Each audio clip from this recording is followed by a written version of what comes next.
name is Jose Mascoro, and I'm here to talk to you guys today about college drinking. A lot of college drinking, the first people who were affected are freshmen because of the newfound freedom we have. We went from asking our parents if we can go out, we had to tell them what time we're going to get home, where we're going to be, and stuff like that, to be able to get permission to get out. And now in college, we have a liberty to go wherever we want, whenever we want, whatever time we want, and things like that. And the way college is portrayed in the media, it shows like that drinking is all about, or college is all about drinking and drugs and everything, especially that new movie Neighbors with Get Bomb and everybody.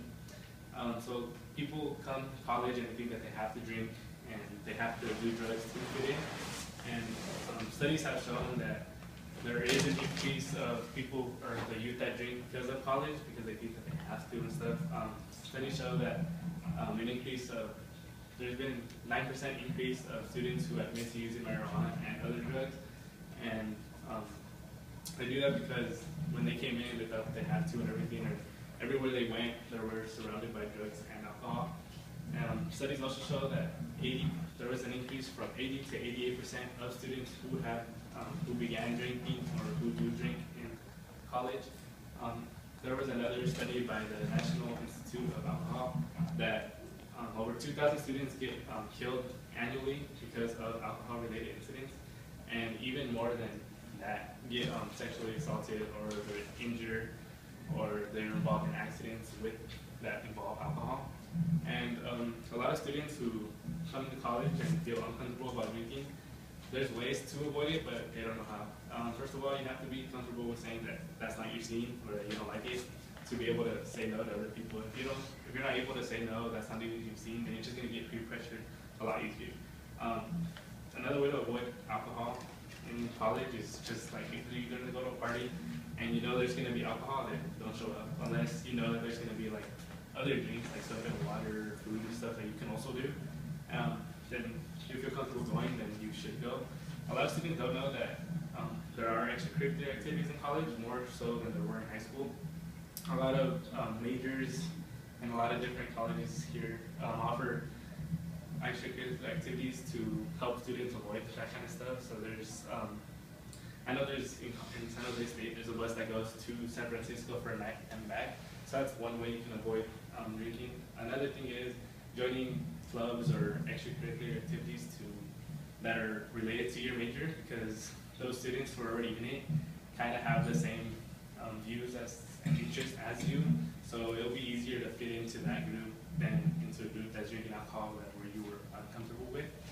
And a lot of students, they meet their best friends, or they meet their college friends and stuff like that in those clubs, and it's just a way to get students out of drinking. And then also, being in the city of San Jose, there is a lot of extra stuff to do. So I know there's Sunday leagues in soccer. If you like soccer, there's probably flag football games around here. It's a big city, and it has more opportunities than students who came from smaller towns are accustomed to. So to get away from alcohol and drinking, and adding to the increase of stats of students who do drink, then just looking around where you are, where your surroundings are, you could be able to find alternatives to drinking, or finding more friends where you are more comfortable around. And yeah, any questions? So what tips do you have for like avoiding drinking, like besides what you said? Yes, I what you said. To find like a sport or something, honestly, or yeah, like a sport. Being in a sport takes up a lot of time, and it'll take away from the time you have to study. So when you're not studying, you'll be at your sport practicing and playing a game. And when you're done with your sport or playing a game, you'll need that extra time you have to study. Any other questions? So what would you recommend to someone who's like who currently does drink and they want to stop but they don't know how to? First of all, if you are drinking and you don't want to, then the first step is to just stop showing up to parties or wherever you go to drink, because like if you are drinking and you don't want to, then you're obviously being peer pressured. So a good way is to just stop showing up, or stop hanging out with those friends or people who are peer pressuring you into drinking and doing stuff you aren't accustomed to. Any other questions? Do you think that fraternities and sororities on campus pressure people to drink, and is it a bad thing at this point? I think if you join a frat or a sorority, you kind of know what you're going into. They tell you, because I rush too, so they tell you that there are drinks and stuff, and if you don't want to go, then you don't have to go, but a majority of those people do go to parties, they go out to clubs, they go to bars and everything.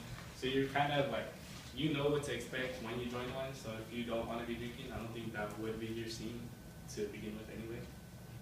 Any other questions? I have heard of people that are straight edge completely in fraternities, and I'm wondering how hard do you think it is to be involved in that program and like not do any of that? Do you think it's rare? Do you think it's...